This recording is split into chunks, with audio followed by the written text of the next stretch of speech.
What's going on, you guys? Welcome to another War Plan gameplay session thing.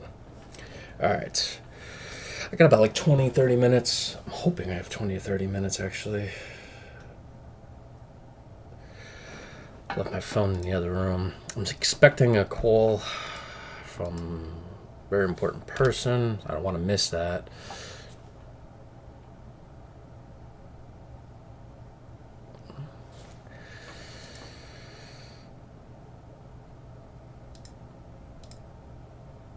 Alright. So yeah, hopefully you guys are doing good today. Staying motivated, hydrated, all that good stuff. So I got like 20, 30 minutes. Not a lot. I mean, I had a few things going on today, work, and supposed to touch base with a general this afternoon or evening regarding a few things. And I'm interviewing another general on Saturday. If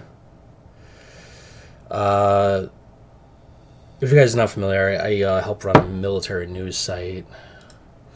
All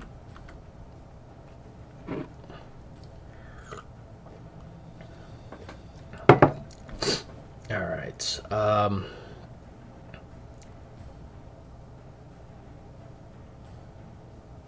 Where the heck did I leave off at? All right. Ooh. Let me double check. I got my transports on. Ooh, air transport. Oh, how long is this going to take? April 1943. So basically useless at this point. Yeah, just a little bit. Do I even have paratroopers? I have 2 paratroopers being built. Why not? Let's do...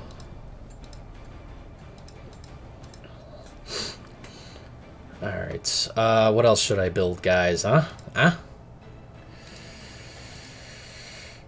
Can't build that anymore. Tactical air group, nope. Let's build more transports, or actual escorts. 1, 2, not enough shipyards. I never have enough shipyards with these kind of things. Transports in use, 156. Supply oilers. 1, 2, 3. Let's do 3 of those. And I can't do any mech. I'll have to wait. I got 1 of those. Let's do another supply oiler.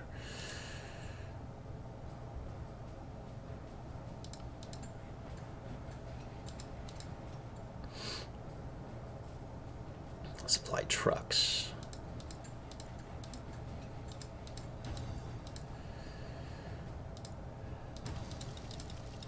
Gosh, not enough shipyards. You don't have enough shipyards. 5. Let's do 5. Just in case, you know. Just in case. You never know. You'll never know what happens. Have any transports coming down the pike? I have 1. Alright, so that takes care of the US, England, and Canada. Alright, I think we're good to go, right? I did all the turns last. I think I did. Ooh, I can smash this guy here a little bit. I should probably wait for aerial cover. Let's see what I've been doing here. No. Nope. They're definitely pushing in the center here. Pripyat.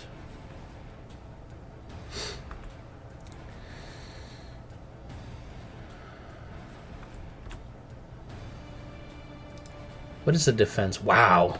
10 defense. Ooh, I could smash a bunch of these German units here.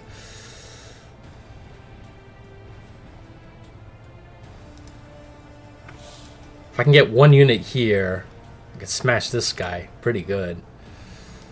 But I don't want to put a good unit there because it's a swamp, you know.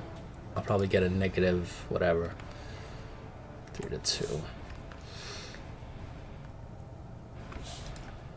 And I don't have any bombers, right, to soften them up. Everybody's used up. Yeah, everybody's used up.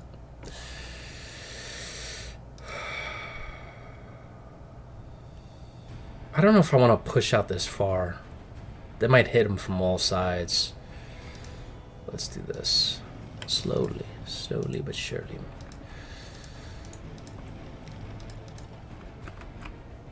See what's going up here.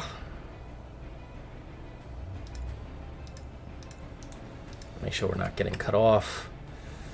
Germans are retreating here. Very good, very good, very good. Gotta make sure I got a good unit there. You'll be supports. Ugh.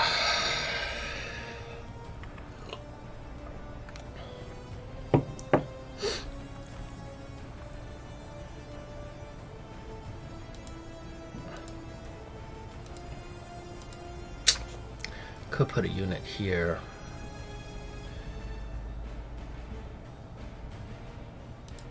Yeah, let's do this.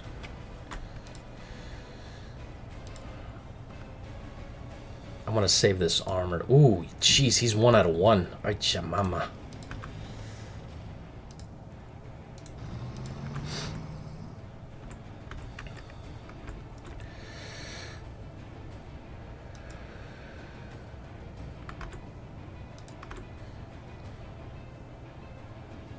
So, I was keeping up on some news today.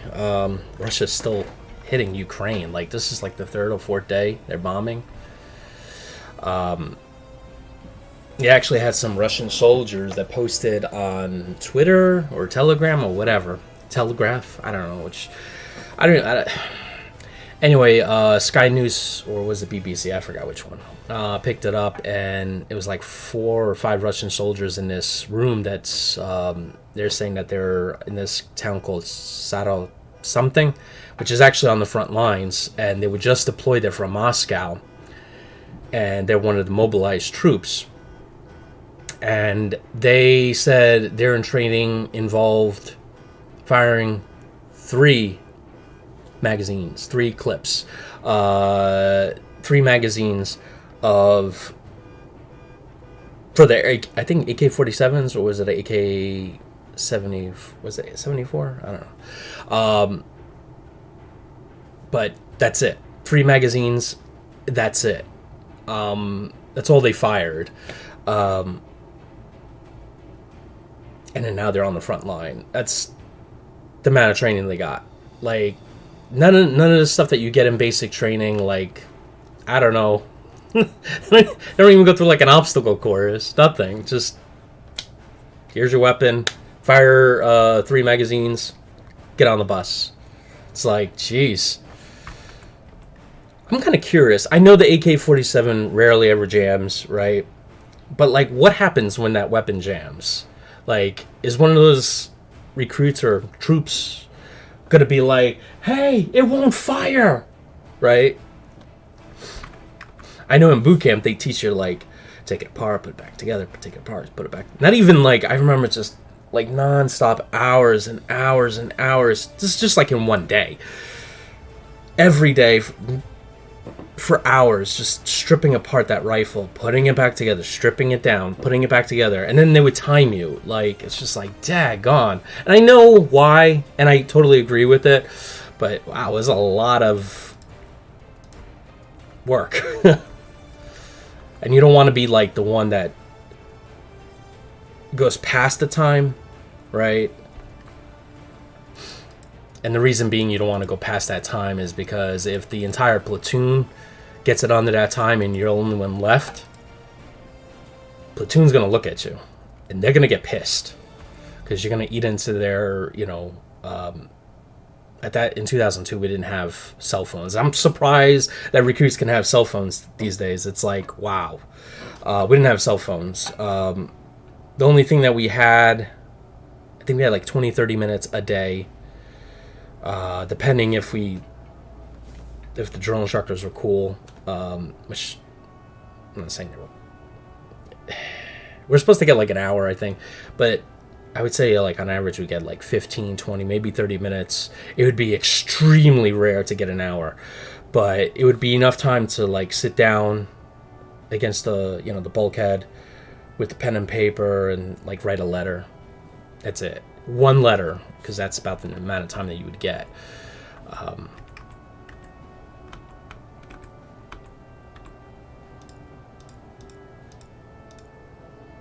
Oh, word to the wise, if you ever, I don't know, if you're going to boot camp and stuff like that,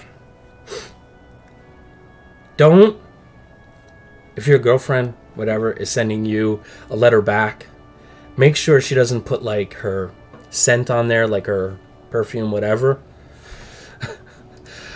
There was this one recruit that, are you guys going back and forth? Oh, okay. There was this one recruit, he had a girlfriend, she always put her perfume on it. And drill instructor would take the letter. I'm just like, this, I have to open this. This smells like this could be a chemical, you know, like a sea burn kind of thing. So he would open it. And he's like, well, since it's open now, I know it's not a chemical, I just might as well read it. It was funny. It was entertaining, too. Because she would do that to all her letters. And we'd listen to all her letters. It was hilarious. Alright, where am I going to drop this guy off? Yeah, let's go here.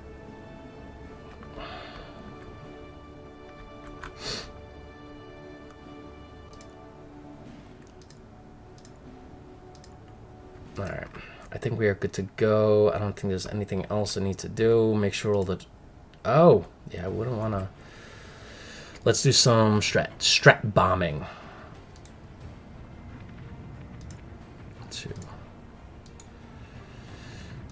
Yeah, but it was hilarious. I thought it was... I felt bad for him. Because, like, everybody knew the stuff that was going on.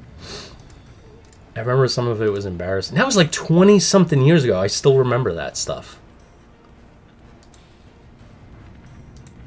But now they got phones. Like, I remember when I first heard about it, I'm like, no, they don't have phones. They're like, yeah, they have phones. I don't know if Marine Corps boot camp allows that. I know Army, and I think Air Force and Navy allows phones. And I was just like, wow, that's surprising.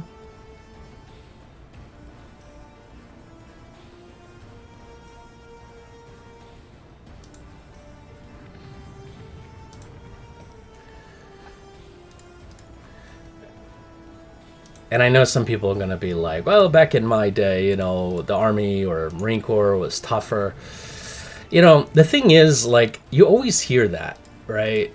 Oh, back in my day. Oh, back in my day. Well, back in my day. And they'll say that about everything. Not even in the military, but just like, even my wife would say it. Like, well, back in our day. And I'm like... And the reason why I'm like... is because every generation... thinks the previous generation had it better, right? Like, so people in my generation think the current generation has it way too good. And, you know, the current generation is going to be like, well, future generations, you know, like when their grandkids or kids are going to be born, they have it too easy. And I don't agree with that, you know, like, and the reason why is because if you look back in history, they will always say, it was better back in my day, it was better. You know, like, people that were around that were in their 20s during World War II, right? The older people were like, back in my day, you know? And then if you go back to World War I, when they were teenagers, their fathers or grandfathers like, well, back in my day. And then you just go back, you know? And eventually you just go back and keep going back until the beginning of time. Well, back in my day, you know? And it's just... Honestly, I do feel like the current generation, though, in some aspects, they do have it easier. In other aspects, it's harder, you know? Like, jobs now, much harder, you know? It's... Jobs nowadays are much harder to find a good job, you know? I know back in the 80s, you used to get a job, or 70s or 80s, or back then, to get a job, and that was your career, right? And then you eventually got a retirement, right? Salary, whatever, pension. There's no such thing today. Like, you'll be lucky if you get a 401k, and you'll be lucky if you stay at that job. If you'll be lucky if you stay at that job for more than a couple of years. People keep changing jobs, and companies are like, I don't care if this guy's been here 10 years, fire him. Like, there is no loyalty anymore. So I think current generation has it really hard. Because, yeah.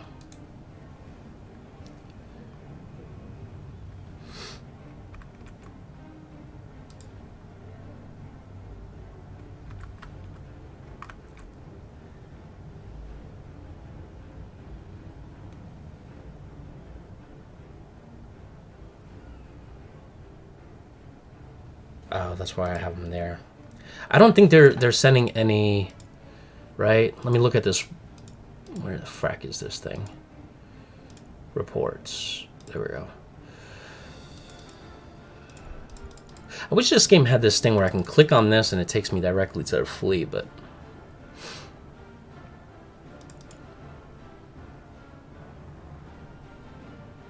yeah.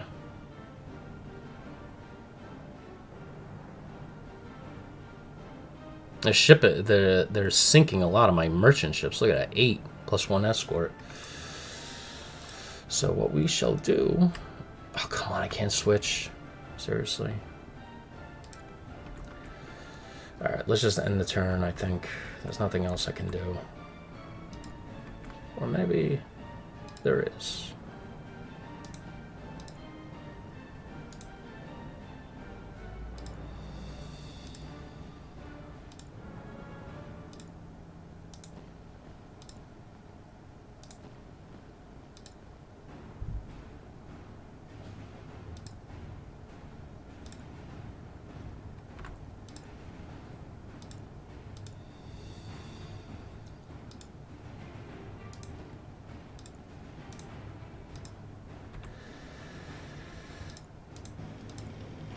Alright, that should be good to go. But yeah, I mean, and besides that, the jobs, the new generation has it much harder in regards to everything else. Like, you can't pull the stuff today what you pulled in my day, right? Or even, like, if you're from, like, the 50s, 60s, 70s, right? You can't pull the stuff today, right? Like, if you go clubbing or bar hopping, and come on, we all done stupid stuff when we were bar hopping back in the day. We all did stupid stuff. Man, if I had a nickel for every... it was funny stuff. But everybody has a phone nowadays. Click, and that's it. Once it's clicked, it's in the cloud. Meaning, if your employer types in your name and, you're in a bar like that, that's going to be really hard to, because they do that. They search social media now. So if you have a bad image out there, and, there's this old saying that I heard from news radio. It's an old 90s or 80s comedy. Actually has Joe Rogan. It was, I think, one of his first roles.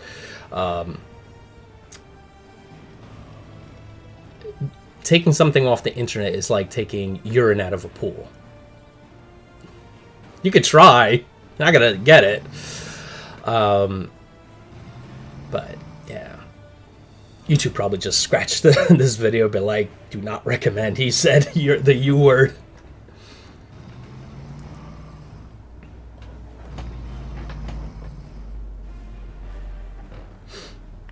But yeah, it's I mean, I really feel bad for this generation, my son's generation, my cousins that are about to, they're almost going to get into their teenage years.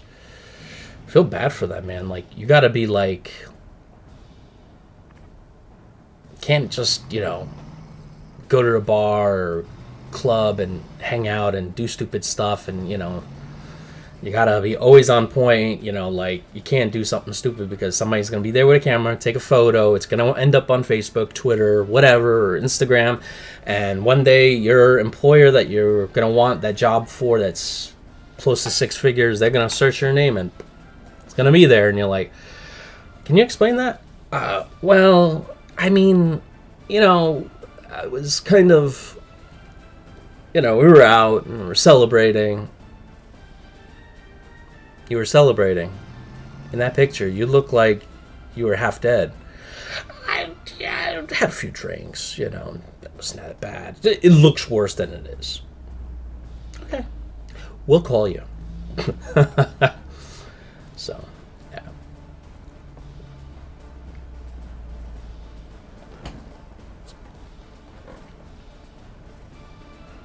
But, yeah, it's, and also, like, if you wanted to get in the military back then, like, think about it, World War II. How many people that were underage changed their age to, like, 18, I mean, even before then, I mean, heck, you had drummer boys in the Civil War that were, like, 10. So if you wanted to get in the military back then, and you were 10, you'd be like, yeah, I'm 16 or I'm 18, whatever. The recruiting officer is like, okay.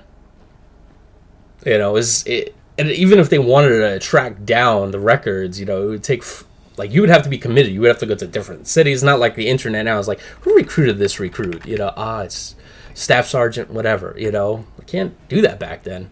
Now, there's a lot of liability in the military. Like how you call it? If you have an injury, right, and you tell MEPS about the injury, like, hey, I broke my leg when I was 14, right? They're going to write that down. They're going to want all the documentation on that. They're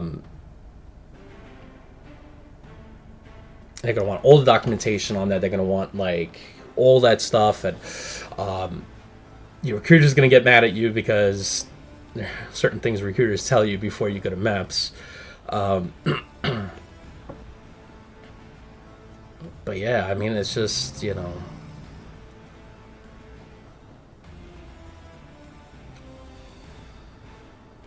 they get punched through here and get to Mowgli. Jeez, they're bringing in some.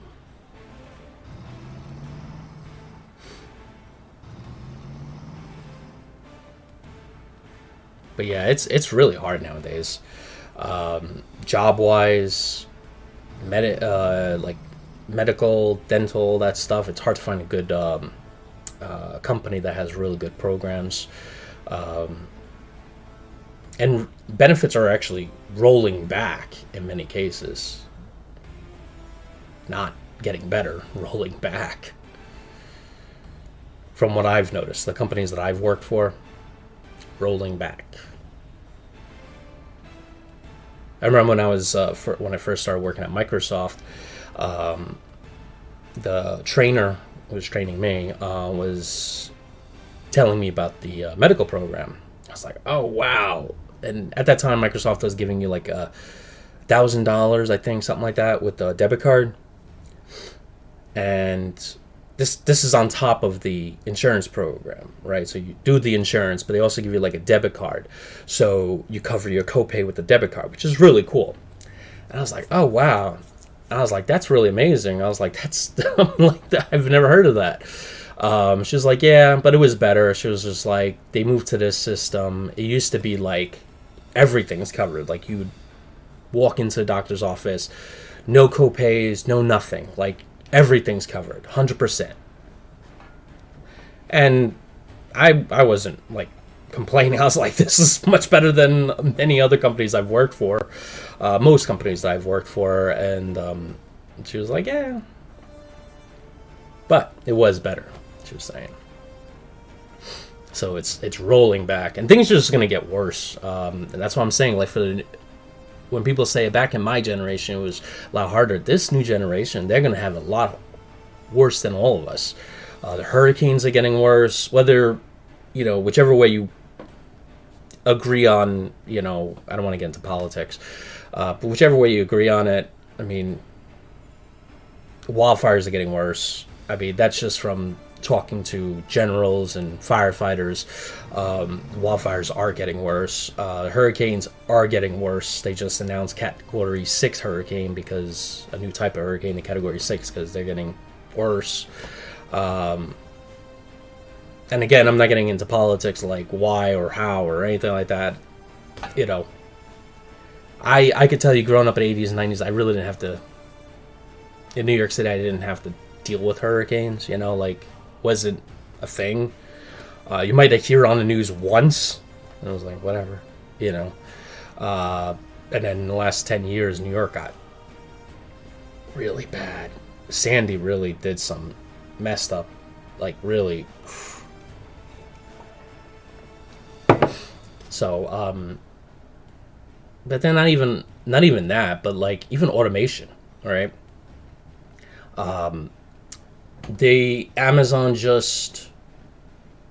Amazon AI is working. Amazon's working with another company that developing a robot now, and they just had a breakthrough where the robot can do things like that, right? Which is a big challenge for Amazon. Like the robots weren't able to have the fine motor skills like humans have to do. There's a wipe for. Just before anybody says why is that there, it's a wipe because you have kids, things get sticky, and usually my little one likes to just mash the keyboard down, so before anybody jumps to conclusions and stuff. But anyway, they got robots that now can do like fine motor things and pick up something like that and move it. They couldn't do that before. They needed humans because of the fine motor skills of us being able to do things like this. And they're projecting within 10 years or so that the robots can replace pretty much Amazon workers. We're talking a lot of Amazon workers. What, hundreds of thousands at this point? That's a lot.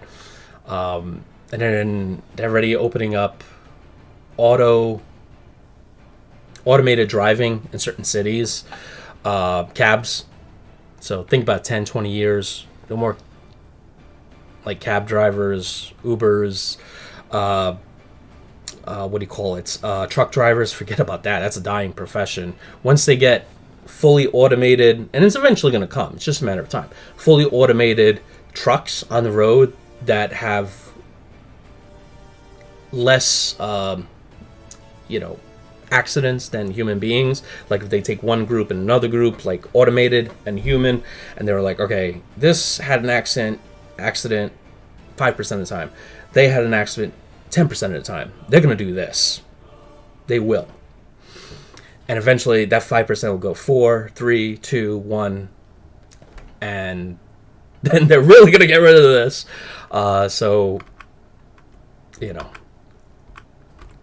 Finding, and I know some people are going to be like, well, at that time, more jobs will open up. Here, let me open up the chat before people get upset. Oh.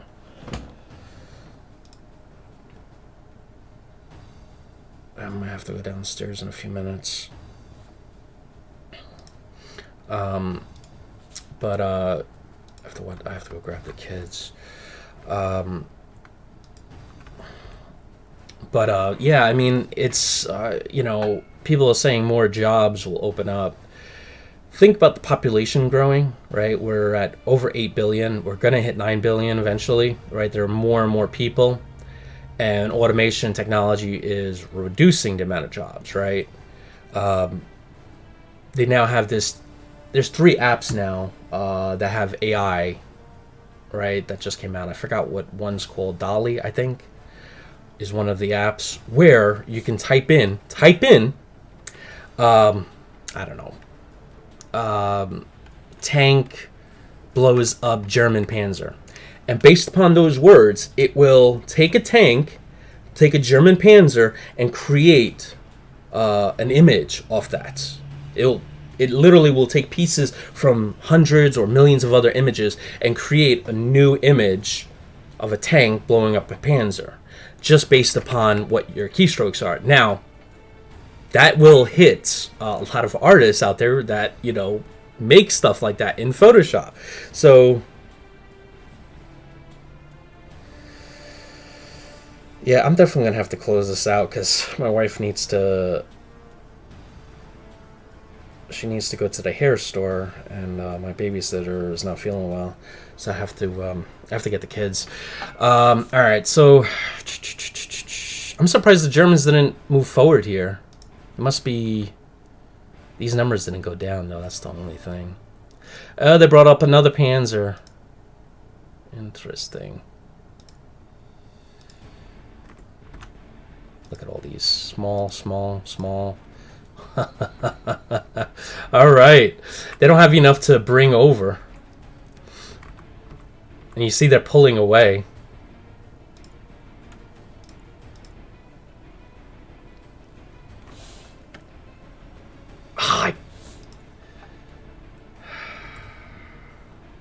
They keep in some units, but they're pulling away a lot of them.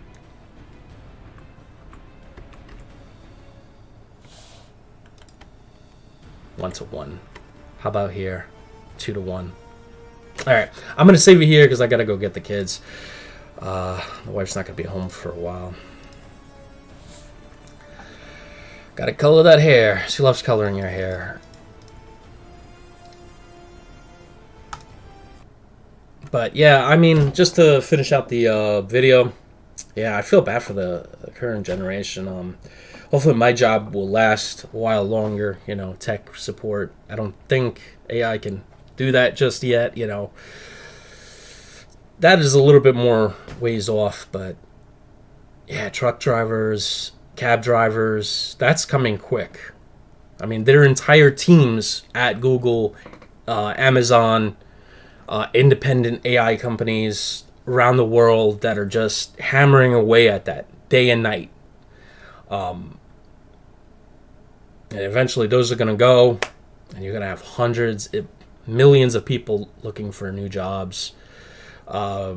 People that like do Uber Eats and stuff like that, deliver food, they're going to find robots to be able to do that. In fact, Amazon's already doing a trial program in certain cities of like, it's weird. It's like, not drones, not helicopters. That is actually moving forward. I think they're already doing trials of that in certain cities. But they have ones that are on the ground, right? It's like robots. And, you know, you put packages in them and they're moving on the sidewalks, like walking past you. And they go up to the door and, I don't know, knock or something, I don't know, and just push the package out, go out. Weird. But technology, you know. All right. Hopefully you guys enjoyed this. Catch you in the next one. And